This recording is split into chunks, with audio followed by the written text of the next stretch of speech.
نحمده ونصلي على رسوله الكريم أما بعد فأعوذ بالله من الشيطان الرجيم بسم الله الرحمن الرحيم لئن شكرتم لأزيدنكم ولئن كفرتم إن عذابي لشديد صدق الله العظيم۔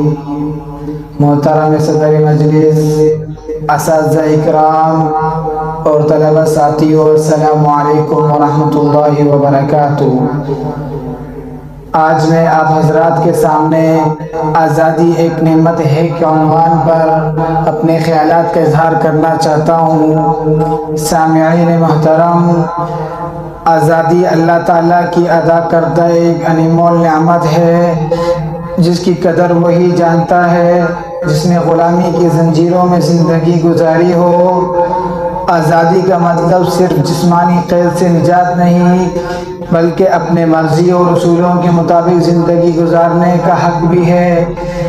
سامعین محترم، پاکستان کی آزادی ہمارے بزرگوں کی قربانیوں اور انتھک جدوجہد کا نتیجہ ہے۔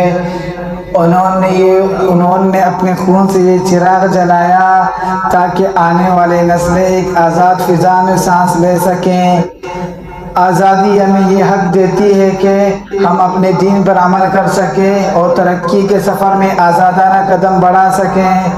سامعین محترم، تاہم آزادی کے ساتھ ذمہ داری بھی آتی ہے کہ ہم اپنے وطن کی حفاظت کریں، ملی اتحاد کو مضبوط بنا سکیں۔ اگر ہم نے اس نعمت کی قدر نہ کی تو ہم سے جن بھی سکتی ہیں۔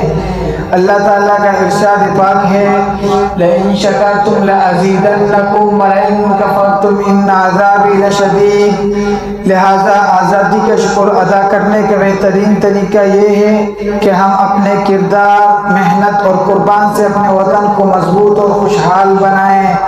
سامعین گرامی، یہ کتنی بڑی نعمت ہے کہ ہم مسلمان اپنے عقائد کے معاملے میں آزاد ہیں، پھر ہم اپنے عقائد کا اظہار و پرچار بھی کر سکتے ہیں اور مذہبی رسومات کی ادائیگی میں ہمارے اوپر کوئی پابندی نہیں ہے۔ اپنی مرضی سے نماز و روزہ رکھ سکتے ہیں اور عید الاضحیٰ کے موقع پر اپنے پسند کے جانور قربان کر سکتے ہیں، ہم سے کوئی پوچھنے والا نہیں۔ لیکن دوسری طرف انڈیا میں بسنے والے مسلمان جو تعداد میں ہم سے زیادہ ہیں، وہ آزادی کے اس نعمت سے محروم ہیں، ان کو مذہبی آزادی حاصل نہیں۔ سامعین گرامی، آج ہم آزاد فضا میں سانس لے رہے ہیں اور اپنے مرضی سے جی رہے ہیں، مگر کیا یہ سب کچھ یوں ہی مل گیا؟ اس آزادی کے پیچھے لاکھوں قربانیاں، ہزاروں شہادتیں اور ان گنت ماؤں کے آنسو ہیں۔